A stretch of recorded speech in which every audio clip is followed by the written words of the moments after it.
हरिः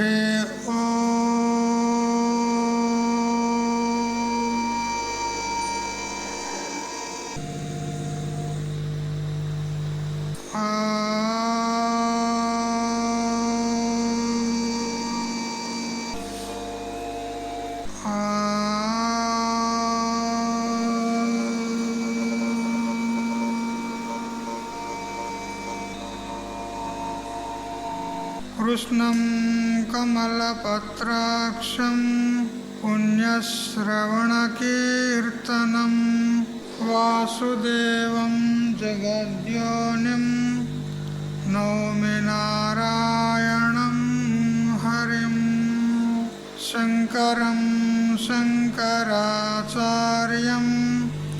केशवं बादरायणं सूत्रभाष्यकृतौ वन्दे भगवन्तौ पुनः पुनः ईश्वरो गुरुरात्मेति मूर्तिभेदविभागिने व्योमवद्व्याप्तदेहाय दक्षिणामूर्तये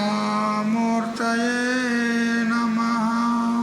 युक्ताहारविहाराय विविक्तस्थलवासिने मलयाळयतीन्द्राय ब्रह्मनिष्ठाय ते नमः। गीता भागवताद्वैत तत्त्वामृतस्वरूपिणे गण्डीक्षेत्रनिवासाय रामकृष्णाय ते नमः। ॐ पूर्णमदः पूर्णमिदं पूर्णात् पूर्णमुदच्यते पूर्णस्य पूर्णमादाय पूर्णमेवावशिष्यते। ॐ शान्ति शान्ति शान्तिः।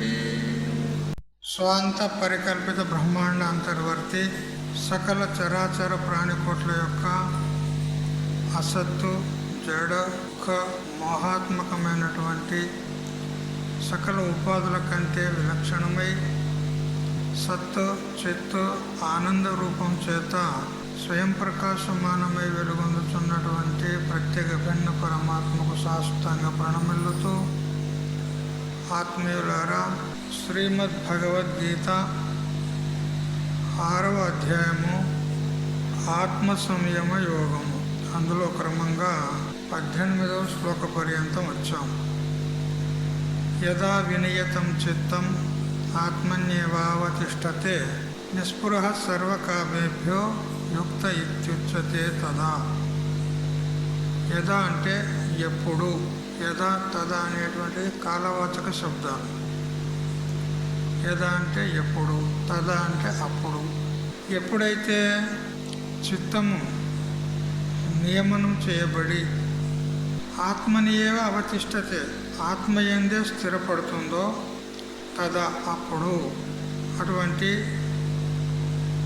సాధకునికి యోగికి సర్వకామేభ్య నిస్పృహ యుక్త ఇత్యుచ్యతే. సకల కామల నుండి కూడా అతడు నిస్పృహైపోతాడు. ఏ విధమైనటువంటి కామనలు లేనివాడయ్యి యుక్తుడవుతాడు, యోగి అవుతాడు.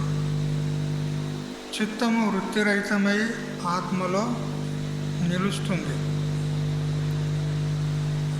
చిత్తంలో ప్రకాశం తప్ప వికారాలు ఉండవు అంటాడు. చిత్తంలో ప్రకాశం ఎక్కడి నుంచి వస్తుంది?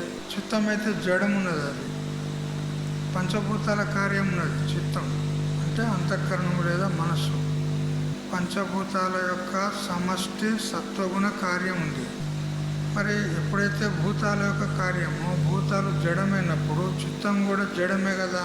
అందులో ప్రకాశం ఎక్కడిది అంటే స్వతహా ప్రకాశం లేనప్పటికీ చేతనం యొక్క ప్రకాశాన్ని ప్రతిఫలించుకునేటువంటి యోగ్యత దానిలో ఉంది. ఏ విధంగా మట్టి పిల్ల మరియు అద్దము రెండు కూడా పృథ్వీ కార్యాలే అయినప్పటికీ కూడా రెండు కూడా భూమి నుంచే ఉత్పన్నమవుతాయి. కానీ మట్టి పిల్ల యందు మన ముఖం కనపడుతుందా? కనపడదు. అద్దంలో కనపడదు. రెండు కూడా పృథ్వీ యొక్క కార్యంలే. అయినా కానీ ఒకటి స్వచ్ఛం ఉంది, ఒకటి అస్వచ్ఛం ఉంది. అట్లా ఈ దేహాదిక ప్రపంచం అంతా అస్వచ్ఛం ఉంది, కానీ అంతఃకరణం స్వచ్ఛం ఉంది. ఎందుకనంటే సత్వగుణ కార్యం కాబట్టి. అద్దంలో ఏ విధంగా సూర్యుని యొక్క ప్రకాశం ప్రతిఫలిస్తుందో అదేవిధంగా చైతన్యం యొక్క ప్రకాశము అంతఃకరణంలో ప్రకాశిస్తుంది. అందుకని అంతఃకరణము ప్రకాశ రూపము అని ఔపచారికంగా చెప్పడం జరిగింది. అయితే ఆ ఏకాగ్రమైనటువంటి ఆ ప్రకాశ స్వరూపమైన చిత్తంలో మన స్వరూప ప్రకాశమే ప్రతిఫలిస్తుంది, మన స్వరూపభూత ఆనందమే ప్రతిఫలిస్తుంది. ఆ ఆనందాన్నే మనము అనుభవిస్తూ ఉంటాం. నిర్వికల్ప సమాధిలో జ్ఞానులు ఆనందాన్ని అనుభవిస్తారు. ఎక్కడి నుంచి వచ్చింది ఆనందము? ఎక్కడ వాళ్ళు అనుభవిస్తున్నారు అని అంటే చిత్తంలో. చిత్ ప్రకాశమైనటువంటి ఆత్మ యొక్క ప్రకాశము ఆ చిత్తంలో పడి చిత్తంలో ప్రతిఫలించినప్పుడు ఆ ప్రతిబింబ ఆనందాన్ని అనుభవిస్తారు. స్వరూపభూత ఆనందాన్ని పొందడానికి ఆస్కారం లేదు, ప్రతిబింబానందాన్ని అనుభవిస్తాం. ఏ విధంగా మన ముఖాన్ని మనం సాక్షాత్తుగా చూడగలమా? చూడలేము. కానీ అద్దం ద్వారా చూడవచ్చు. అద్దంలో కనపడేది బింబమా ప్రతిబింబమా? బింబమే ప్రతిబింబం వల్లే గోచరిస్తుంది. అయితే ప్రతిబింబమే మనకు కనపడుతుంది. అసలైన బింబాన్ని ఇక్కడనే చూడలేము మనం, ఎందుకంటే మన దృష్టి అటువైపు ఉంది. ముఖాన్ని ఎలా చూడగలం? అట్లా స్వరూపభూత ఆనందం మన స్వరూపమే ఉంది. స్వయమేవానుభూతిత్వాత్ విద్యతే నానుభావ్యత జ్ఞాతృజ్ఞానాంతరాభావ అజ్ఞేయోన త్వసత్తయ అనే వేదాంత పంచదశలో శ్రీ విద్యారణ్య గురుదేవులు 3వ ప్రకరణంలో 13వ శ్లోకంలో చెప్తాడు. మన స్వరూపము స్వయం అనుభవ రూపం ఉన్నది. మన స్వరూపాన్ని సాక్షాత్తుగా మనము అనుభవించడానికి యోగ్యము కాదు. స్వయంగా అనుభవ రూపం ఉన్నది, అది అనుభావ్యం కాదు, అనుభవించడానికి యోగ్యం కాదు సాక్షాత్తుగా. కానీ వృత్తి ద్వారా అనుభవించడానికి వస్తుంది. ఎట్లా మన ముఖాన్ని అద్దము ద్వారా ఏ విధంగా చూడగలుగుతామో అట్లే మన స్వరూపభూత ఆనందాన్ని వృత్తి ద్వారా అంతఃకరణం ద్వారా అనుభవించడానికి ఉంది. అందుకని మనకు జ్ఞానం కూడా ఎక్కడ కలుగుతుంది? అంతఃకరణంలోనే. అహం బ్రహ్మాస్మి అనేటువంటి జ్ఞానము మనకు అంతఃకరణంలోనే కలుగుతుంది. ఆ జ్ఞానం చేత అజ్ఞానం నష్టమైపోయిన తర్వాత మన స్వరూపభూత ఆనందము స్పష్టంగా గోచరిస్తుంది ఆ వృత్తి యందు. అందుకని వృత్తే అహం బ్రహ్మాస్మి జ్ఞానానికి ఉపాదాన కారణం. అయితే ఆ వృత్తి స్థిరపడినప్పుడే మనకు మన స్వరూపభూత ఆనందము స్పష్టంగా గోచరిస్తుంది. అది ఎంతవరకు కదులుతూ ఉంటుందో, చిత్తము కదులుతూ ఉన్నంత వరకు, చిత్తంలో వికారాలు కలుగుతున్నంత వరకు మన స్వరూపానందము కలుగదు. ఇక్కడ చిత్తంలో ఒకే వస్తువు ఉండేందుకు అవకాశం ఉంది. బాహ్య విషయాలను చింతన చేసినప్పుడు ఆత్మ ఆనందం గోచరం కాదు. ఆత్మానందాన్ని అనుభవించేటప్పుడు బాహ్య విషయాలు ప్రతీతి ఉండవు, ఏదో ఒకటి మాత్రమే ఉంటుంది. మరి ఎంతవరకు బాహ్య ప్రాపంచికమైనటువంటి విషయాలను గురించి నువ్వు చింతన చేస్తావో అంతవరకు మన స్వరూపభూత ఆనందం అది అనుభవానికి రాదు. ఏదో ఒకటి మాత్రమే ఉంటుంది చిత్తంలో. మీరు కుర్చీలో కూర్చున్నారు, మీరు కూర్చోగా ఇంకోరు కూర్చోగలరా? కూర్చోలేరు. మీరు లేస్తే ఇంకోరు కూర్చోగలరు, ఎవరు కూడా ఒకరే కూర్చోగలరు. అట్లా అయితే మొట్టమొదలు ప్రాథమిక అవస్థలో మనం ధ్యానాన్ని ప్రారంభించినప్పుడు మన చిత్తంలో చరణం కలుగుతూ ఉంటుంది. ఎందుకంటే ఇంకా పూర్తిగా అది పరిపక్వ స్థితికి రాలే, స్థిరపడలేదు. సాధన ప్రారంభం చేశాం. కాసేపు బయటకు, కాసేపు లోనికి, కాసేపు బయటకు, కాసేపు లోనికి, ఈ విధంగా అటు ఇటు కదులుతూ ఉంటుంది. వికారాలు అప్పుడప్పుడు వస్తూనే ఉంటాయి. అవి క్రమేపీ మనం అభ్యాసం చేయగా చేయగా చేయగా చేయగా ఆ వృత్తులు కూడా ఆగిపోతాయి. ఒకసారి నిర్వికారమైనటువంటి ఆత్మానందాన్ని ఆ చిత్తం చవి చూసిందా, ఇక మళ్ళీ బయటకు వెళ్ళదు. ఏ విధంగా ఒక దొంగగుడ్డును ఇంటిలోనే కట్టివేసి దానికి చక్కగా మేత వేసి నీళ్లు పెట్టి అలాగానే కొన్ని రోజులు ఉంచిన తర్వాత రాగా అది ఏమవుతుంది, ఆ ఇంటిలోనే మేతకు మరిగి అది బయట చేలలోకి పోదన్నమాట. అదేవిధంగా మనం కూడా చిత్తాన్ని అభ్యాసం చేత వశం చేసుకోవాలి. ముందు భగవంతుడు అర్జునుడు అడుగుతాడు, ఆ చిత్తాన్ని ఎలా వశం చేసుకునేది? చిత్తం అయితే అది వాయువు కంటే కూడా చాలా వేగమైనటువంటిది, దాన్ని అరికట్టడానికి వీలు కాదు. వాయువుగా సుదుష్కరం, వాయువు కంటే కూడా చాలా దుష్కరమైంది దాన్ని అరికట్టడం. ఎలా అరికట్టేది అని అంటే అప్పుడు భగవంతుడు చెప్పినాడు, అభ్యాసేనతు కౌంతేయ వైరాగ్యాన చ గృహ్యతే అని అంటూ, అభ్యాస వైరాగ్యాభ్యాం తన్నిరోధ అని అంటూ యోగ సూత్రకారులు చెప్పినట్లు భగవంతుడు కూడా అదే ఉపాయం చెప్పినాడు. అభ్యాసము వైరాగ్యం రెండు చెప్పినాడు. ఈ విధంగా అభ్యాసం చేయగా చేయగా చేయగా చేయగా ఆ వృత్తి తటస్థమవుతుంది. అప్పుడు మనకు ఆ చిత్తం యొక్క ధర్మాలు ఏవైతే ఉన్నాయో అవన్నీ కూడా చక్కగా మనకు ద్యోతితమవుతూ ఉంటాయి. అంటే మనకు దృశ్యాలుగా తెలియబడుతూ ఉంటాయి. మరి ఎప్పుడైతే అవి దృశ్యాలుగా తెలియబడతాయో, ఏది దృశ్యం ఉంటుందో అది నశ్వర స్వరూపము, మిథ్యా స్వరూపము అని ఏ విధంగా మనము నిశ్చయం చేస్తూ ఉంటామో అప్పుడు ఆ దృశ్య ధర్మాలన్నీ కూడా మాయమైపోతాయి. ఆ మనస్సుకు సంబంధించినటువంటి ఏవైతే కోరికలు ఉండేనో, కామన, ఇంకా దాని ధర్మాలు ఏవైతే ఉన్నాయో అవన్నీ కూడా క్రమేణా అవి తొలగిపోయి చిత్తము ఉండి కూడా లేనట్టుగానే ఉంటుంది. సమాధిలో చిత్తం ఉంటుందా ఉండదా? మహాత్ములకు అడగాలి, మీకు అడగలే. సమాధిలో చిత్తం ఉంటుందా ఉండదా? ఉంటుంది. ఒకవేళ చిత్తము లేదంటే శరీరము నిటారుగా ఉండదు. అది లయమైందనుకో పడిపోతుంది శరీరం. ఏ విధంగా మీరు సత్సంగం వింటూనే ఒక్కోసారి అట్లా అంటారు కదా, ఎందుకు అట్లా అంటారు చెప్పండి? వృత్తి లయమైపోతుంది, చిత్తం జాగృతి ఉండదు, వృత్తి లయమవుతుంది. కానీ సమాధిలో ఉన్నటువంటి వాని యొక్క శరీరము నిటారుగా అట్లే ఉంటుంది. కానీ అది ఇప్పుడు ఎట్లున్నదనంటే నిద్రలో వలె లయము లేదు, మరి బాహ్య విషయాకారం కూడా లేదు. బాహ్య చింతన చేస్తలేదు, ఇప్పుడు విషయ చింతన లేదు. మరి లయమైందా? అది కూడా లేదు. అట్లా ఉందన్నమాట. ఇప్పుడు అది అంటే ఉండి కూడా లేనట్టే. ఎట్లుంటుంది? ఉన్నది ఉన్నట్టే ఉంటుంది, ఉండి లేనట్టే ఎట్లుంటుంది? ఇప్పుడు నువ్వు ఇక్కడ కూర్చున్నావు, నేను లేనంటావా? ఉన్నా అంటావు, అంతే కదా. మరి ఉండి లేనట్టు ఎట్లా అని అంటే మిట్ట మధ్యాహ్నము చుక్కలు ఉంటాయా లేదా? ఉంటాయి. కానీ సూర్యప్రకాశంలో వాటి ప్రకాశము అవిభూతమైంది, అణిచివేయబడింది, స్పష్టంగా మనకు గోచరించు. రాత్రిపూట అయితే సూర్యప్రకాశం లేదు, చీకటి ఉంది కాబట్టి వాటి మినుకు అని కొంచెం ప్రకాశమైనా మనకు కనపడుతుంది. కానీ సూర్యప్రకాశంలో వాటి ప్రకాశము కనపడదు.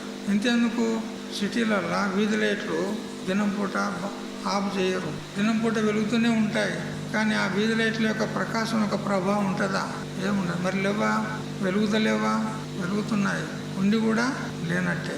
అట్లా మన మనసు కూడా సమాధి స్థితిలో ఉంటుంది, కానీ దాని ప్రభావం ఏమీ లేదు, దాని వ్యవహారం ఏమీ లేదు.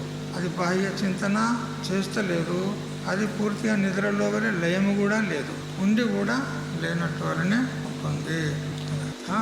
విశుద్ధ సత్వం, కేవలం శుద్ధ సత్వం కాదు, విశుద్ధ సత్వంలో ప్రవేశిస్తుంది. అప్పుడు కేవలం ఆత్మాకారమయ్యి ఆత్మానందాన్ని ప్రతిఫలించుకుంటూ ఉంటుంది. ఆ వృత్తి ద్వారా మనం ఆ ఆత్మానందాన్ని అనుభవిస్తూ ఉంటాం. అది జాగ్రత్తలోనే సుషుప్తిలో వలె మనం అనుభవించాలి ఆనందాన్ని. పడుకుంటే నిద్ర అంటారు, జాగ్రత్తలో అనుభవిస్తే సమాధి అంటారు. అంతే. నిద్రలో ఏ విధంగా మన ఆనందాన్ని, మన స్వరూపభూత ఆనందాన్ని, సుఖాన్ని ఎట్లా ఆనందిస్తున్నామో అనుభవిస్తున్నామో అట్లా జాగ్రత్తలో అనుభవించాలి. ఏ వృత్తి, ఏ సంకల్పం, వికల్పం లేకుండా మనస్సును శూన్యం చేసి ఆత్మాకారం చేసి ఆ ఆనందాన్ని అనుభవించాలి. ఆ వృత్తి స్థిరపడినప్పుడే ఆనందం ప్రతిఫలిస్తుంది, లేకపోతే కదిలితే మాత్రం ఆనందం అనుభవానికి రాదు. అయితే ఇటువంటి స్థితిని పొందినప్పుడే అతడు జ్ఞాని, స్థితప్రజ్ఞుడు అనబడతాడు. అయితే ఆ సమాధిలో ఏ స్థితిని అనుభవిస్తాడో ఆ స్థితిని జ్ఞాని అయినటువంటి వాడు వ్యవహారం చేసుకుంటూ కూడా అనుభవిస్తాడు.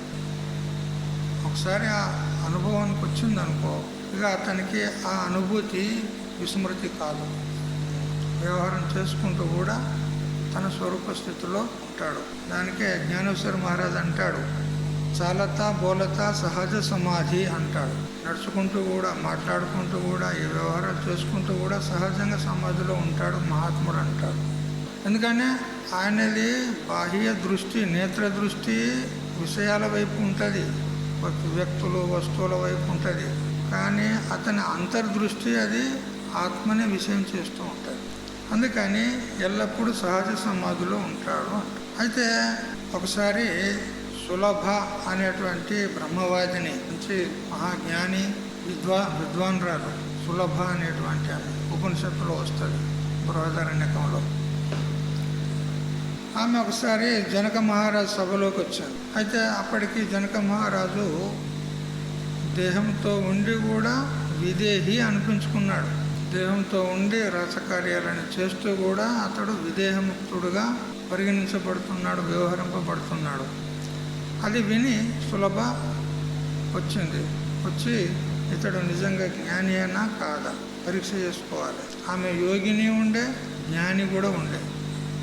ఆమె అవసరం వస్తే సులభంగా ఏ శరీరాన్ని అయినా కూడా ధారణ చేసుకోగలిగేటువంటి సామర్థ్యం ఉండే. అయితే జనకుని దగ్గరికి వచ్చి, హే జనక రాజా, నీవు జ్ఞానివేనా అని అడిగింది. అంటే చెప్తారు ఎవరైనా నేను జ్ఞానినని, నేను జ్ఞాని అని చెప్తారు ఎవరైనా? చెప్తే వాడు జ్ఞాని కాదు, అజ్ఞాని అవుతాడు. నేను జ్ఞానిని అని చెప్పుకుంటే వాడు అజ్ఞాని అవుతాడు, చెప్పుకోకూడదు. యస్య మతం తస్య మతం మతం యస్య నవేద సహా. కేవనోపనిషత్తు చెప్తుంది, ఎవరికైతే తెలిసిందంటాడో వానికి తెలియలేదు, ఎవరికి తెలియలేదంటాడో వానికి తెలిసిందంటాడు. అయితే జనక మహారాజు అన్నాడు, లోకులైతే అంటారు అట్లా, నేను జ్ఞానినని లోకులు ఇట్లా అంటారు అని అన్నాడు. ఒకవేళ నువ్వు జ్ఞానివైతే, జ్ఞానం కలిగి ఉంటే, జ్ఞానం దేనికంటారు? అభేద దర్శనం జ్ఞానం. జ్ఞానం అంటే ఏంది? అభేద దర్శనం అంటే సర్వత్రా అందరిలో అన్ని వస్తువుల్లో ఒకే ఒక పరమాత్మ ఉంది అని ఈ విధంగా దర్శించేవాడు జ్ఞాని. ఒకవేళ నువ్వు జ్ఞానివైతే నీకు కూడా అభేద దర్శనం ఉండాలి, భేద దర్శనం ఉండకూడదు. కాబట్టి మరి నీవు నీ భార్యను ఏ విధంగా చూస్తున్నావో నన్నెందుకు అట్లా చూడవు అంటుంది. నీకు అభేద దర్శనం ఉంటే, నువ్వు జ్ఞానివే అయితే నీ భార్యను ఎట్లా చూస్తావో నన్నెందుకు అట్లా చూడవు? భేద దర్శనం లేదు కదా, నువ్వు జ్ఞానివి కదా, ఏం సమాధానం చెప్పాలి ఆయన? అప్పుడు మళ్ళా జనక మహారాజు ఆమెను అడుగు, నువ్వు జ్ఞానివా అజ్ఞానివా చెప్పు అంటాడు. అంటే నేను జ్ఞానినే అంట. మరి జ్ఞానికి భేద దర్శనం ఉండదని నువ్వే అన్నావు కదా. భేద దర్శనం ఉండదు, భేదభావన ఉండదు అని నువ్వే అన్నావు కదా. మరి నీకెందుకు ఈ భేద జ్ఞానం ఉన్నది అని ఆమెకి తిరగడు. ఎందుకంటే ఓ జనక మహారాజా అని నన్ను పురుషునిగా చూస్తున్నావు, నువ్వేమనుకుంటున్నావు? నేను స్త్రీని అనుకుంటున్నావు. మరి ఈ స్త్రీ పురుష భేదం నీకెందుకు వచ్చింది చెప్పు అంటాడు కదా. అప్పుడు ఆమెకు ఇక ఉత్తరం రాలేదు, ఇంకేమొస్తుంది? అట్లా కొన్ని ప్రశ్నలు చేసిన తర్వాత ఆమె అప్పటికి కూడా ఇంకా పూర్తిగా ఇతడు జ్ఞాని అని నిర్ణయం కావడం లేదని చెప్పి ఆమె సూక్ష్మ రూపంలో ఆ జనకుని హృదయంలో ప్రవేశిస్తుంది. ఎందుకంటే యోగిని కాబట్టి హృదయంలో ప్రవేశించి హృదయాన్ని అంతా పరీక్షించుకుంటుంది.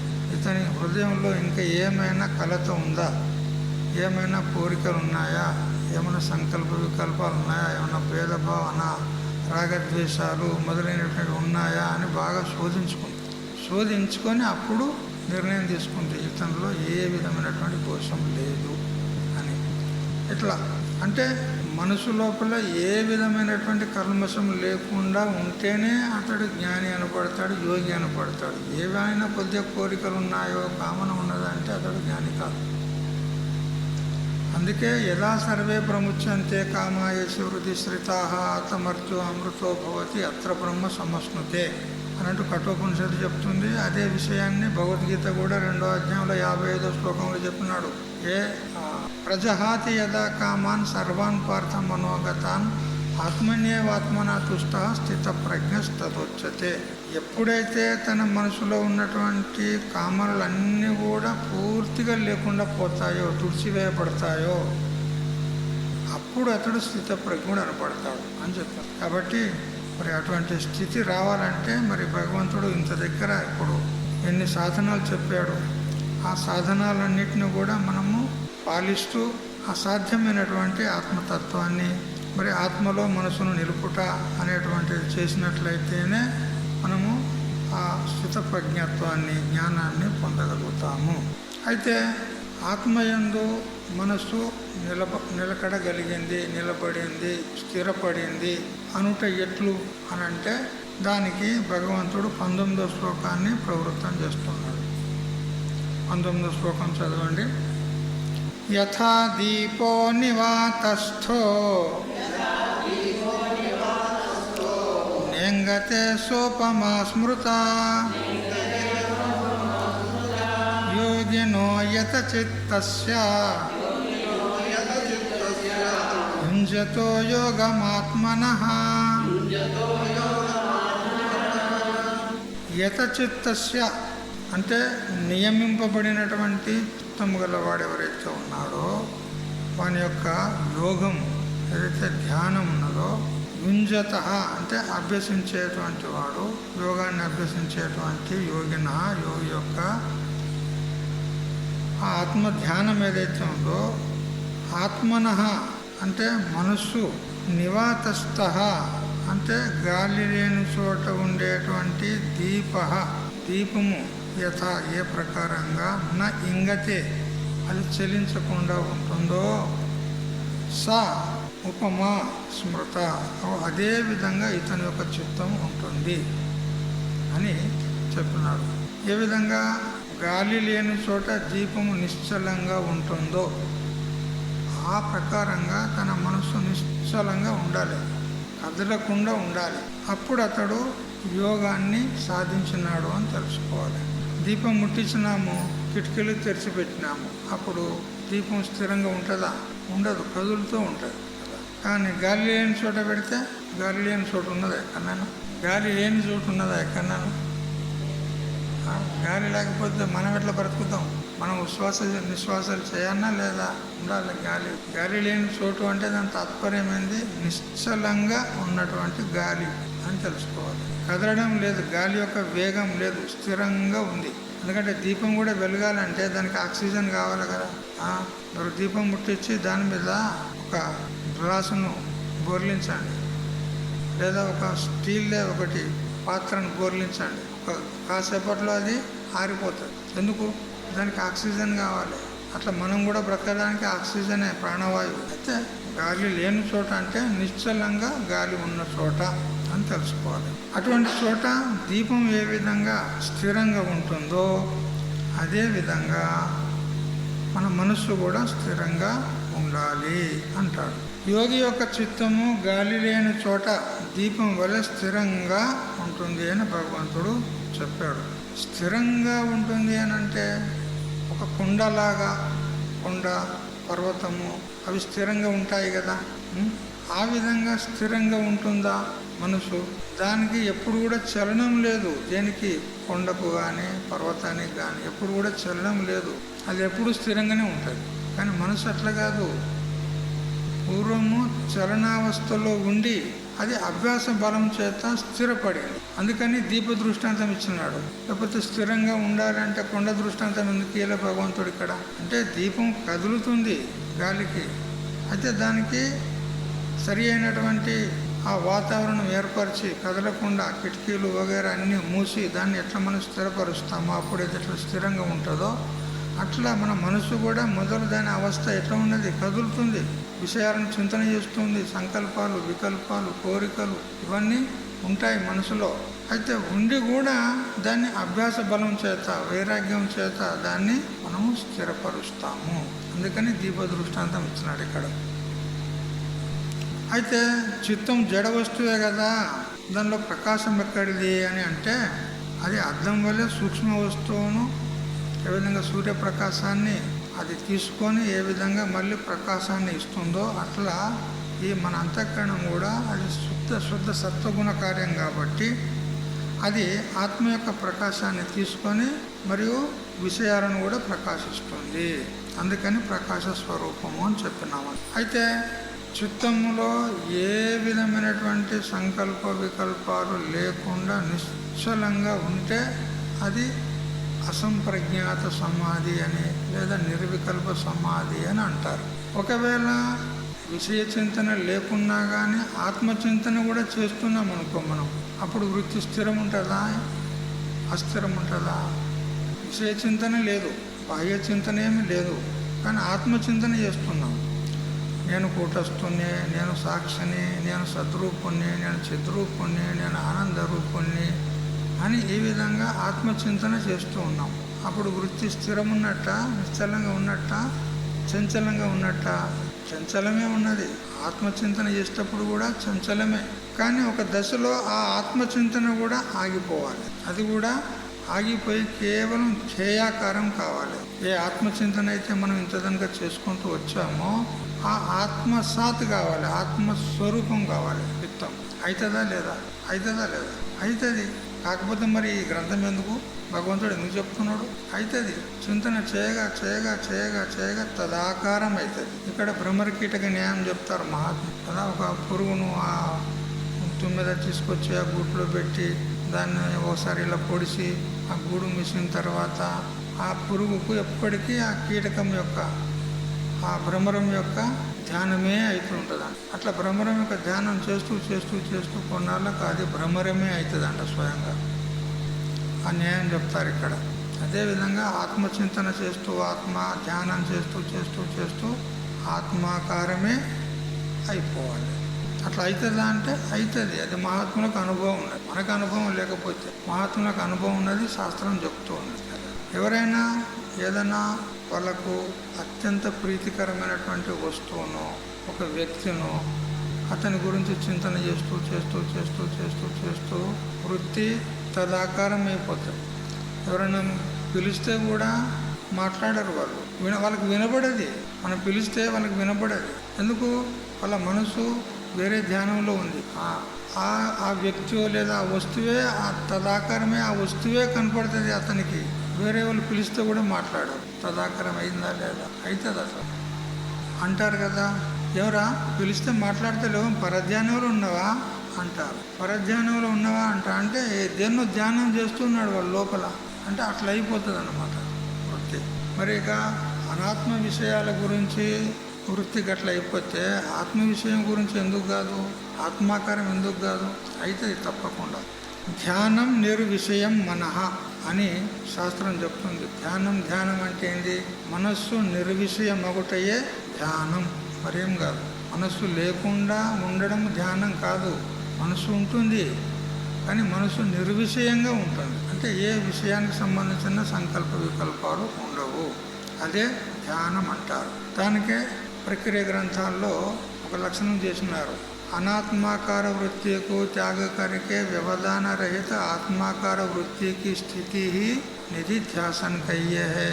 निधिध्यासन की परिपक्व अवस्था को समाधि कहिए है అని ఈ విధంగా మనకు విచార సాగరంలో చెప్పింది ఉన్నది. అంటే అనాత్మాకార వృత్తులు ఏవైతే ఉన్నాయో అంటే బాహ్య ప్రపంచానికి సంబంధించినటువంటి ఆలోచనలు, ఆ ఇంటి గురించి కానీ, పిల్లల గురించి కానీ, ఇంకా బాహ్య విషయాల గురించి కానీ ఏ విధమైనటువంటి చింతన, అనాత్మలకు సంబంధించినటువంటి విషయ చింతన లేకుండా కేవలం ఆత్మాకారమై ఉండుట, దానికే నిధిధ్యాసనం అంటారు. అది కాస్త అభ్యాస వశం చేత పరిపక్వం అయితే అదే సమాధి అవుతుంది అంటారు కదా. తొండ ముదిరి ఊసర వెళ్ళి అవుతుంది అంట. తొండనే ఊసర వెళ్ళి అవుతుంది. అదే మనస్సు విషయాకారం చేస్తూ చేస్తూ చేస్తూ అది బ్రహ్మాకారం అయిపోతుంది. ఇట్లా అదే సమాధి అంటారు. అయితే సంప్రజ్ఞాత సమాధి, అసంప్రజ్ఞాత సమాధి అని రెండు ప్రకారాలు ఉన్నాయి. సంప్రజ్ఞాత సమాధి అంటే సవికల్ప సమాధి, అంటే వికల్పం నడుస్తూ ఉంటుంది, చింతన నడుస్తూ ఉంటుంది, అక్కడ మనసులో వికల్పాలు కలుగుతూ ఉంటాయి. ఇది సవికల్ప సమాధి. అయితే బాహ్య అనాత్మాకార చింతన అయితే ఉండదు, కానీ ఆత్మాకార చింతన అది సవికల్ప సమాధి. ఇక ఆ చింతన కూడా ఆగిపోయి కేవల ధ్యేయాకారం అయితే అది నిర్వికల్ప సమాధి. ఇట్లా 2 రకాలుగా ఉంటుంది. అంటే నిర్వికల్ప సమాధిలో ఇక త్రిపుటి అనేది ఉండదు. ధ్యాతృధ్యానే పరిత్యజ్య క్రమ ధ్యేయేక గోచరం. ధ్యాత ధ్యానము అనేటిది వదిలిపెట్టి కేవలం ధ్యేయాకారం ఒకట. ఇక్కడ త్రిపుటి ఉంటుంది. ధ్యాత ధ్యానము ధ్యేయం అని త్రిపుటి ఉంటుంది. అందులో నేను ధ్యాతను, నేను ధ్యానం చేస్తున్నా అనేటువంటి స్ఫురణ లేకుండా కేవలం ధ్యేయాకారం ఒకట, ఆత్మాకారం ఒకట. అది నిర్వికల్ప సమాధి అంటారు. అయితే ఈ సమాధిని యోగం ద్వారా సాధించవచ్చు, మరి విచారం ద్వారా కూడా సాధించవచ్చు. 2 ప్రకారాలు కూడా సాధించవచ్చు. ఇప్పుడు భగవంతుడు ఈ 6వ అధ్యాయంలో చెప్పినటువంటిది యోగ ప్రక్రియ. ఇప్పుడు మనకు పూర్వం మనం పొద్దున చెప్పుకున్నటువంటి సాధనాలన్నింటినీ కూడా అభ్యసిస్తూ నిర్వికల్ప సమాధికి వెళ్ళిపోవచ్చు. లేదా విచార మార్గం ద్వారా కూడా ఆ సమాధిని మనం పొందొచ్చు. విచార మార్గం ద్వారా ఎట్లుంటుందంటే ఈ జగత్ అంటే ఏమిటి, నేనెవరు, పరమాత్మ అంటే ఎవరు బాగా విచారం చేసి ఈ జగత్తు ఏదైతే ఉందో ఇది దృశ్యజాతం ఉన్నది, ఇది మిథ్యా ఉన్నది, వాస్తవం కాదు అని ఎప్పుడైతే తన మనస్సు బాహ్య విషయాల నుండి విముఖం అయ్యి అనాత్మ యొక్క మిథ్యాత్వ నిశ్చయం అవుతుందో, అంటే ఈ కనపడే దృశ్యజాతం అంతా కూడా వాస్తవం కాదు, కల్పితము, మిథ్యా. మిథ్యా అంటే ఏంది? కనపడుతుంది కానీ సత్యం కాదు. మిథ్యా అంటే ఏంది? వస్తువు కనపడుతుంది కానీ సత్యం మాత్రం కాదు. ఏ విధంగా రజ్జు సర్పము, శుక్తి రజతము, మృగజలము, స్వప్న ప్రపంచము కనపడుతుంది కానీ సత్యం కాదు, దానికే మిథ్య అన్నాడు. అదేవిధంగా ఈ జగత్తంతా కూడా కనపడుతుంది కానీ సత్యం కాదు అంటే ఏమిటి? మిథ్య. మరి ఎప్పుడైతే మిథ్యా వస్తువు ఉందో దాంతో మనకు ప్రయోజనం ఏముంది? వాస్తవంగా లేనే లేదో, సత్యం కానే కాదో అటువంటి వస్తువుతో మనకేం ప్రయోజనం ఉంది అని దాని పట్ల ఉన్నటువంటి ఏదైతే ఇంత దగ్గర సత్యత్వ బుద్ధి ఉండేనో దాన్ని పూర్తిగా తొలగదీసుకొని మిథ్యత్వ నిశ్చయం చేసుకుంటాడు. అంటే జగత్తును బాధ చేస్తాడనమాట. ఇప్పుడు జగత్ అంతా బాధ అయిపోతే ఇక అవశిష్టమైంది, మిగిలింది ఎవరు? తానే. ఈ శరీరం కూడా మిథ్య, మనసు మిథ్య, ప్రాణము మిథ్య, ఇంద్రియాలు మిథ్య, బాహ్య ప్రపంచము మిథ్య, ఏది కూడా లేదు. ఇక మిగిలింది ఎవరు? తానే. బస్ నేను ఒక్కనే సత్యము, ఇదంతా మిథ్య అని ఎప్పుడైతే దృఢ నిశ్చయం అవుతుందో ఇక మనసు బయటకు వెళ్ళడానికి అవకాశం లేదు. ఎందుకు పోతుంది బయటకు? అప్పుడు కూడా వృత్తి అంతర్ముఖం అవుతుంది. అతనికి బాహ్య ప్రపంచం నందు ఏ విషయం నందన్నా ఏమైనా కొంచెమైనా కానీ ఆసక్తి ఉంటే మనసు బయటకు పోతుంది. కానీ ఇప్పుడు ఆసక్తే లేదు, అతనికి మిథ్యత్వ నిశ్చయం అయిపోయింది. ఇక మనసు బయటకు పోవడానికి అవకాశం లేదు. అందుకని ఈ విధంగా విచార మార్గం ద్వారా కూడా మనం ఆ స్థితిని పొందొచ్చు, లేదా యోగ మార్గం ద్వారా కూడా పొందొచ్చు. తర్వాత 20వ శ్లోకం చదువు. యత్రో పరమతే చిత్తం నిరుద్ధం యోగ సేవయా యత్ర చైవాత్మనాత్మానం పశ్యన్నాత్మని తుష్యతి. ఇంకా 23 శ్లోకాల దగ్గర కూడా ఈ శ్లోకాల యొక్క సమూహానికి ఏమంటారంటే కలాపకం అంటారు. 2 శ్లోకాలు ఒకే అర్థాన్ని ఇస్తే దానికి యుగ్మకం అంటారు. 3 శ్లోకాలు కలిస్తే ఒకే అర్థాన్ని ఇస్తే దాన్ని విశేషకం అంటారు. 4 శ్లోకాలు కలిసి ఒకే అర్థాన్ని ఇస్తే దానికి కలాపకం అంటారు. ఇక 4 పైన కనుక ఉంటే దానికి పులకం అంటారు. అయితే ఇక్కడ 4 శ్లోకాల సమూహం ఉన్నది కాబట్టి దీనికి కలాపకం అనాలి. ద్వాభ్యాం యుగ్మకం ప్రోక్తం త్రిభిరేశైర్ విశేషకం చతుర్భి కలాపకం స్యాత్ తదుర్ధం పులకం స్మృతం అని ఈ విధంగా శాస్త్రం చెప్తుంది. 2 శ్లోకాలు కలిసి ఒకే అర్థాన్ని ఇస్తే అది యుగ్మకం అంటారు. 3 శ్లోకాలు కలిసి ఒకే అర్థాన్ని ఇస్తే అది విశేషకం అంటారు. 4 శ్లోకాలు కలిసి ఒకే అర్థాన్ని ఇస్తే అంటే ఒకే విషయానికి సంబంధించి 4 శ్లోకాలు ఖర్చు చేశాడు, దాన్ని కలాపకం అంటారు. ఇంకా దానికంటే పైన ఇంకా 10, 5 ఇట్లాంటి అనేక శ్లోకాల సమూహం చేత ఒకే విషయం ప్రతిపాదించబడింది అనుకో, అప్పుడు దానికి పులకం అంటారు. అయితే ఇక్కడ 4 శ్లోకాలు సమూహికంగా చెప్పినాడు. సుఖమాత్యంతికం యత్తద్ బుద్ధిగ్రాహ్యం అతీంద్రియం వ్యక్తి యత్ర నైవాం స్థితచ్చలతి తత్వతః యమ్లబ్ధ్వా చాపరం లాభం మన్యతే నాధికం తతః యస్మిన్ స్థితో న దుఃఖేన గురుణాపి విచాల్యతే తం విద్యాత్ దుఃఖ సంయోగ వియోగం యోగ సంయుతం సనిశ్చయేన యోక్తవ్యో యోగో నిర్వేణ చేతస అని 23 శ్లోకాల పర్యంతం 20 నుంచి 23 4 శ్లోకాలు ఒక దగ్గర తీసుకున్నాడు.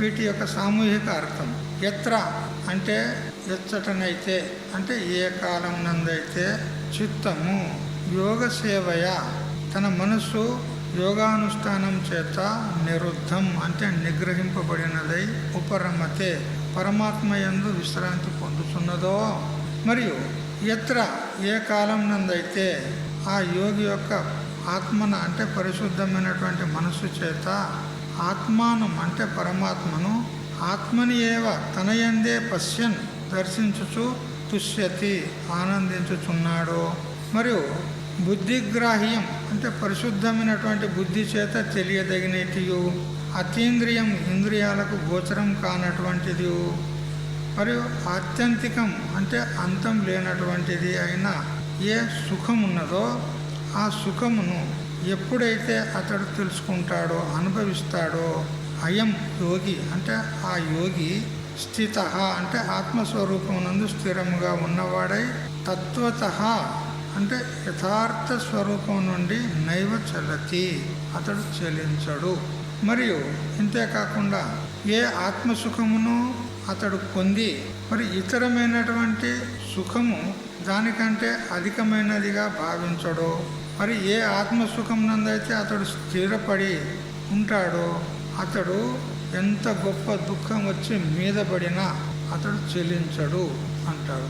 యమ్లబ్ధ్వా చాపరం లాభం మన్యతే నాధికం తతః యస్మిన్ స్థితోన దుఃఖేన ఎవడైతే ఆ నిశ్చలమైనటువంటి నిరతిశయమైనటువంటి ఏ ఆత్మానందం ఉన్నదో దాన్ని పొంది ఆ ఆత్మానందాన్ని అనుభవిస్తాడో అటువంటి వాడు ఎటువంటి దుఃఖం వచ్చి మీద పడ్డా కానీ అతడు ఏ మాత్రం చెల్లించడు అని చెప్పారు.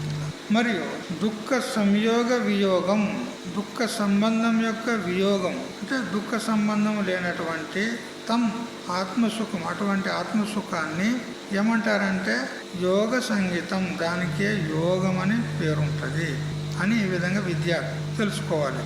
సయోగ ఆ యోగము నిశ్చయేన అంటే దృఢ నిశ్చయంచే అనిర్విణ్ణ చేతస అంటే కలత చెందనటువంటి చిత్తం చేత యోక్తవ్య పొందదగింది. అటువంటి ఆ యోగము అనేటువంటి ఏ సుఖం ఉన్నదో దాన్ని ఏ విధమైనటువంటి కలత చెందని మనసు చేత పొందాలి అంటారు. అంటే ఇక్కడ ఆ సాధకుడు ఇంత దగ్గర సాధన చేసి ఏ ఆత్మానందాన్ని అయితే పొందినాడో, ఏ యోగాన్ని సాధించాడో, ఏ ధ్యానాన్ని సాధించాడో దాని ఫలం చెప్పినాడు. ఇక్కడ ఎట్లుంటాడంటే ఇక అటల్ నిశ్చయం అన్నమాట. ఇక కదలడు అతడు. ఎటువంటి ఒడిదొడుకులు వచ్చినా కానీ ఆపత్కాలం వచ్చినా కానీ అతడు కదలడు. అట్లా అది ఈ 4 శ్లోకాల ద్వారా చెప్పినాడు. బుద్ధి కూడా ఇంద్రియములలో చేరినదే కదా, అట్టిచో బుద్ధిగ్రాహ్యం అనుట ఎట్లు కదా. మనం ఇంత కనుక ఆత్మని గురించి ఏమని తెలుసుకున్నామంటే ఆత్మ ఇంద్రియాల ద్వారా తెలియబడదు, బాహ్య సూర్యచంద్ర నక్షత్రాది ప్రకాశముల ద్వారా తెలియబడదు, మరి ప్రత్యక్ష అనుమాన శాబ్ది ఉపమాన అర్థపత్తి అనుపలబ్ధి అనేటువంటి షట్ ప్రమాణాల ద్వారా తెలియబడదు, దేని చేత తెలియబడదు అన్నప్పుడు బుద్ధిగ్రాహ్యం అని మీరు ఎట్లా అన్నారు, బుద్ధికి తెలియబడుతుందని ఎట్లా అన్నారు అనేది ప్రశ్న. అది దేనికి తెలియబడదు అన్నప్పుడు కదా. మనం ఇంతపురం 3వ అధ్యాయంలో తెలుసుకున్నాం. ఇంద్రియాన్ని పరాణ్యాహోర్ ఇంద్రియభ్య పరమన మనసస్తు పరాబుద్ధి యో బుద్ధి పరతస్తు సహా అని ఆ శ్లోకం దగ్గర చెప్పుకున్నాం. ఆత్మ ఎట్లా ఉండదంటే బాహ్యం నుంచి లోనికి వచ్చేటప్పుడు బాహ్య విషయాల కంటే ఆంతరము ఇంద్రియాలు ఉన్నాయి, ఆ ఇంద్రియాల కంటే ఆంతరము మనస్సు ఉంది, ఆ మనసు కంటే ఆంతరము బుద్ధి ఉంది, ఆ బుద్ధికి కూడా ప్రకాశకము ఆత్మ, దానికంటే పరమైనది ఇంకోటి లేదు. ఆ ఆత్మ ఈ బుద్ధి మనస్సు ఇంద్రియాలు బాహ్య ప్రకాశాలు దేని ద్వారా తెలియబడదు, అన్నిటినీ అది ప్రకాశిస్తుంది కానీ దాన్ని మాత్రం ఏది తెలుసు అని అక్కడ మనం తెలుసుకున్నాం. మరి ఇక్కడనే బుద్ధికి తెలియబడుతుంది అంటారు. బుద్ధికి ఎట్లా తెలియబడుతుంది చెప్పు. ఇక్కడ చాలా సూక్ష్మమైనటువంటి విచారణ ఉన్నది, అది ప్రక్రియ గ్రంథాల్లో ఉంటుంది. చాలా లోతుగా పోతే కూడా మీకు తెలియదు ఆ విషయము. ఇంతనే బుద్ధిగ్రాహ్యం అంటే శుద్ధమైనటువంటి బుద్ధికి తెలియబడుతుంది. బుద్ధికి తెలియబడదు అని అంటే అశుద్ధమైన బుద్ధికి తెలియబడదు. ఇంత తెలుసు. అశుద్ధమైన బుద్ధికి తెలియబడదు, కానీ శుద్ధమైన బుద్ధికి తెలియబడుతుంది. శుద్ధమైనటువంటి గ్లాసులో, అద్దంలో మన ముఖం కనపడుతుందా లేదా? అట్లా శుద్ధమైనటువంటి అంటే ఏ విధమైనటువంటి పాప పంకిలం లేనటువంటి, సంకల్ప వికల్పాలు లేనటువంటి నిర్మలమైనటువంటి బుద్ధిలో మన ఆత్మ ప్రతిబింబిస్తుంది. అద్దంలో ముఖంలాగా ప్రతిబింబించి ఆ ప్రతిబింబ రూపంలో మనకు అనుభవానికి వస్తుంది. సాక్షాత్తుగా కాదు, ప్రతిబింబ రూపంలో అనుభవానికి వస్తుంది. దానికే ఇక్కడ బుద్ధిగ్రాహ్యము అన్నాడు. దానికి ప్రమాణం ఏష సర్వేషు భూతేషు గూఢాత్మ న ప్రకాశతే. కఠోపనిషత్తు చెప్తుంది, సకల భూతాలయందు ఆత్మ వారి యొక్క స్వరూపమయ్యే ఉంది.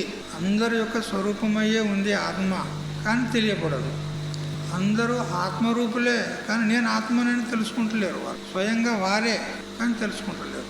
ఎందుకు అనంటే అజ్ఞానం చేత అని చెప్పాను. మరి ఇక తెలియబడతలేదంటే ఇక సర్వత్రా ఇక తెలియబడదా?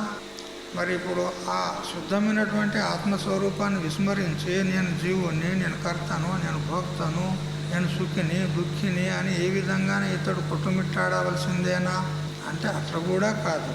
దృశ్యతే త్వగ్రయ బుద్ధియ సూక్ష్మయ సూక్ష్మదర్శిభి అని చెప్పింది. అగ్రయ బుద్ధి అంటే సూక్ష్మాతి సూక్ష్మమైనటువంటి బుద్ధి చేత, శుద్ధమైనటువంటి బుద్ధి చేత తెలుసుకోవచ్చు అంట. అంటే నిర్మలమైనటువంటి అంతఃకరణంలో మనం సాధన చేయగా చేయగా మన స్వరూపభూత ఆనందం ప్రతిఫలిస్తుంది. ఆ ప్రతిబింబ రూపంలో మనం తెలుసుకోవచ్చు అని చెప్పబడింది. దానికే శాస్త్రీయ పరిభాషలో ఫలవ్యాప్తి, వృత్తి వ్యాప్తి అని ఏవేవో పెద్ద కథ ఉన్నది అక్కడ కదా. అది చాలా క్లిష్టం ఉంటుంది విషయం. ఇంతనే తెలుసుకోండి. శుద్ధ బుద్ధికి తెలియబడుతుంది, అశుద్ధ బుద్ధికి తెలియబడదు. అయితే శుద్ధ బుద్ధికి తెలియబడుతుంది అనేది కూడా అది కొంతమేరకు ఔపచారిక మాత్రమే. అది కూడా సత్యం కాదు. బుద్ధికి తెలియబడుతుంది అనేది కూడా సత్యం కాదు. ఏ విధంగా చీకటి గదిలో ఒక మణి ఉంది, ఆ మణి పైన ఒక కుండ బోర్లించారు. ఇప్పుడు మనము ఆ మణి ఎక్కడుంది అనేది తెలియాలంటే ఒక దీపం కావాలి. గది చీకటి ఉంది, దీపం అవసరం. అది కూడా కుండలోన ఉంది. మరి ఆ కుండ రూప ఆవరణం తొలగదీస్తేనే కానీ అది తెలియబడుతుంది. అందుకని ఒక దండ చేతిలో ఒక కర్ర పట్టుకోవాలి, ఒక దీపం పట్టుకోవాలి. ఈ దీపం యొక్క సహాయం చేత ఆ కుండను చూసాము. ఆ కుండలో ఉన్నటువంటి మణిని చూడాలంటే ఆ కర్రతోని కుండను పగలగొట్టాలి. అప్పుడు ఆ మణి ప్రకటమవుతుంది. ఇప్పుడు ఆ మణిని చూడడానికి ఈ దీపం యొక్క అపేక్ష ఉందా? లేదు. ఎందుకు? అదే స్వయం ప్రకాశం ఉంది. మళ్ళీ దీపం యొక్క ప్రకాశం యొక్క అపేక్ష ఎందుకు దానికి? అదే స్వయంగా ప్రకాశ స్వరూపం ఉంది. మణి అది ప్రకాశిస్తుంది కదా. చూసారా ఎప్పుడన్నా మణి స్వయంగా చూసారా? శాస్త్రాల లోపల చెప్తున్నారు, మనం వినాలి అంతే. సాక్షాత్గానైతే చూడలే. అక్కడక్కడ ముఖ్యమైన దేవస్థానాలలో ఆ నుదుట కిరీటాల లోపల చీకటి పూట కూడా అది ప్రకాశిస్తూ ఉంటుంది, దీపం లేకున్నా కూడా. అంటేనే అది వజ్రము, అది ప్రకాశ స్వరూపం. లేకపోతే ఏంది? శాస్త్రంలో చెప్పిందనంటే అది ఉంటుంది, మనకు చూడకపోవచ్చు కదా, ఉంటుంది. అయితే అది స్వయం ప్రకాశం కాబట్టి దాన్ని చూడడానికి మరొక దీపం యొక్క ప్రకాశంది అపేక్ష లేదు. ఇప్పుడు మరి ఈ దీపం యొక్క ఉపయోగం ఎంతవరకు అంటే ఆవరణ తొలగదీసేంత వరకే. ఆ తర్వాత దీపం యొక్క అపేక్ష లేదు కదా. అట్లే ఈ మన బుద్ధివృత్తి యొక్క అపేక్ష కూడా ఎంతవరకు అని అంటే మన స్వరూపాన్ని ఇంత దగ్గర, నేనెవరో నాకు తెలియదు, బ్రహ్మం అంటే నాకు తెలియదు అని ఏదైతే అజ్ఞానం చేత మనము నేను అజ్ఞానం చెప్తున్నామో ఆ అజ్ఞానాన్ని అనేటువంటి ఆవరణను తొలగదీసేంత వరకే ఈ బుద్ధివృత్తి యొక్క అపేక్ష ఉంది. అహం బ్రహ్మాస్మి అనేది ఈ బుద్ధివృత్తి. ఈ అహం బ్రహ్మాస్మి జ్ఞానము ఉదయం అయ్యి అజ్ఞానాన్ని నాశనం చేసిందంటే అప్పుడు ఆ అజ్ఞానమును తొలగదీస్తూ ఈ అహం బ్రహ్మాస్మి జ్ఞానం కూడా పోతుంది. ఇంతకుముందుకు ఒక దృష్టాంతం చెప్తే కదా, చెల్లగింజల దృష్టాంతం. దాన్ని పొడి చేసి నీళ్ళల్లో గడిపితే దానికి నిర్మలి అంటారు. అది నీటిలో ఉన్నటువంటి మురికినంతటిని తీసుకొని కూడా ఈ చిల్లగింజల యొక్క పొడి అది కూడా అడుగంటిపోతుంది, మీద శుద్ధ జలం ఉంటుంది. అంటే ఆ మురికిని తీసుకొని అది కూడా పోయింది, అది కూడా లేదు, ఇక మిగిలింది శుద్ధ జలమే అంతే. మీరు పాత్రలని తోమి ఆ నీళ్లు పోస్తారు కదా, ఏమంటారు జాలారు అంటారా ఏమంటారు ఆడ.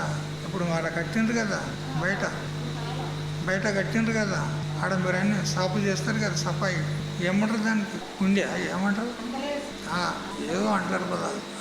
అక్కడనైతే తెలంగాణలో జాలాడు అంటారు. అంటే మనము పాత్రలు శుభ్రం చేసుకోవడానికి అంత మందం అది ఉంటుంది. అప్పుడు పాత్రలని తోమి ఆ మసి ఇంకా ఏమేమి ఉంటుంది అంతా పోవాలని మనం ఏం చేస్తాము, మంచినీళ్ళు పోస్తాం కదా. ఆ మురికి నీళ్ళను అది తీసేసుకుంటూ మంచినీళ్ళు కూడా వెళ్ళిపోతాయా వెనుకకు వస్తాయా, మళ్ళా వెళ్ళిపోతాయి. అట్లా ఈ అజ్ఞానాన్ని తొలగదీస్తూ అహం బ్రహ్మాస్మి జ్ఞానం కూడా లేకుండా పోతుంది. అయితే తర్వాత కూడా మళ్ళీ అహం బ్రహ్మాస్మి అంటున్నాడంటే ఆ మొదటి జ్ఞానం కాదు. మొదటి జ్ఞానం అజ్ఞానాన్ని నాశనం చేసి అది కూడా పోయింది. మళ్ళీ ద్వితీయ తృతీయ వృత్తులు మళ్ళీ వేరే ఉత్పన్నం అవుతాయి, దానికి సాదృశ్యమైన వృత్తి. అజ్ఞానాన్ని ఆవరణాన్ని నష్టం చేసినటువంటి అహం బ్రహ్మాస్మి వృత్తి ఇప్పుడు లేదు, అది దాంతో పాటు అది కూడా పోయింది. ఆ వృత్తి అనేదే ఈ బుద్ధే అహం బ్రహ్మాస్మి బ్రహ్మాకార వృత్తి. ఆ బ్రహ్మాకార వృత్తికే అహం బ్రహ్మాస్మి జ్ఞానం అంటాం. అది ఏం చేసిందంటే అజ్ఞానాన్ని నాశనం చేసి దాంతోపాటు ఇది కూడా పోయింది. మరి ఇప్పుడు అజ్ఞానం తొలగిన తర్వాత ఆత్మను ప్రకాశించిందా ఈ అహం బ్రహ్మాస్మి జ్ఞానము? ప్రకాశించలే. ఇది స్వయం ప్రకాశం ఉంది ఆత్మ, దాన్ని ప్రకాశించడానికి అహం బ్రహ్మాస్మి వృత్తి యొక్క అపేక్ష లేదు. దీని యొక్క అపేక్ష ఎంతవరకు? ఆవరణాన్ని భంగం చేసేంతవరకే. ఆవరణ భంగార్థ వృత్తి అని శాస్త్రం చెప్తుంది. ఈ వృత్తి యొక్క అపేక్ష ఎంతవరకు అంటే ఆవరణాన్ని అంటే అజ్ఞానాన్ని నాశనం చేసేంతవరకే. ఆ తర్వాత బ్రహ్మమును ప్రకాశించదు. ఎందుకు? బ్రహ్మం స్వయం ప్రకాశం ఉన్నది. స్వయం స్ఫురణ రూపత్వాత్ నాభాస ఉపయుజ్యతే అని మనకు పంచదశికారులు చెప్తారు. వేదాంత పంచదశి 7వ ప్రకరణము 92వ శ్లోకం నుంచి 94వ శ్లోకం దగ్గర చక్కగా ఈ వృత్తి వ్యాప్తి ఫల వ్యాప్తి గురించినటువంటి విచారణ చేసినారు. ఇప్పుడు ఆ శబ్దాలతో మీకు చెప్పకుండా ఏదో కొన్ని స్థూలంగా మీకు చెప్పాను అంతే. కాబట్టి ఈ బుద్ధిగ్రాహ్యము బుద్ధి చేత తెలియబడుతుంది అని అంటే దాని తాత్పర్యం ఏంది అంటే ఆ అజ్ఞానాన్ని నాశనం చేస్తుంది అంతే. ఆత్మను తెలుసుకోదు. అది ఆత్మ ఎట్లున్నది? స్వయం ప్రకాశం ఉన్నది, స్వతసిద్ధం ఉన్నది. ఇది అన్నమాట ఇక్కడ. అయితే స్వయం సిద్ధమైంది కూడా మనకు ఈ అహం బ్రహ్మాస్మి వృత్తి లేకుండా తెలియబడతలేదు కదా, ఆవరణ తొలగకుండా తెలియబడతలేదు కదా, అందుకని బుద్ధి చేత తెలియబడుతుంది అని చెప్పడం జరిగింది. సరే, ఈ ధ్యానం గురించి స్తుతి చేస్తూ కొన్ని శ్లోకాలు ఇచ్చినాడు ఇక్కడ. అంటే వేరే శాస్త్రాల లోపల నుంచి శ్లోకాలు ఇచ్చినాడు. నాస్తి ధ్యానం వినా జ్ఞానం, నాస్తి జ్ఞానమయోగినః, ధ్యానం జ్ఞానం చ యస్యాస్తి తీర్ణస్తేన భవార్ణవః. ధ్యానం లేకుండా జ్ఞానం కలగది, జ్ఞానం లేకపోతే అతడు యోగి కాజాలడు. అందుకని ధ్యానం జ్ఞానం ఎవనికైతే ఉందో వాడు భావసముద్రం నుంచి దాటుతాడు అని చెప్పినారు. నాస్తి ధ్యాన సమం తీర్థం, నాస్తి ధ్యాన సమం తపః, నాస్తి ధ్యాన సమో యజ్ఞః, తస్మాత్ ధ్యానం సమాచరేత్. ధ్యానంతో సమానమైనటువంటి తీర్థం లేదు, ధ్యానంతో సమానమైన తపస్సు లేదు, ధ్యానంతో సమానమైనటువంటి యజ్ఞం లేదు. అందుకని ధ్యానం చెయ్యండి అని అనేక రకాలుగా మనకు ఈ ధ్యానం గురించి చెప్తున్నాడు. ఇంకా తర్వాత 32 శ్లోకాల దగ్గర కూడా ఇదే విషయం నడుస్తుంది. ఆ తర్వాత మళ్ళీ యోగ ప్రశ్న యొక్క విషయం ఉంటుంది. సరే, మిగతా విషయం రేపటి నుంచి తెలుసుకుందాం. హరి ఓం తత్సత్. ఓం సహనా భవతు సహనౌ భునక్తు సహ వీర్యం కరవావహై తేజస్వినావధీతమస్తు మా విద్విషావహై. ఓం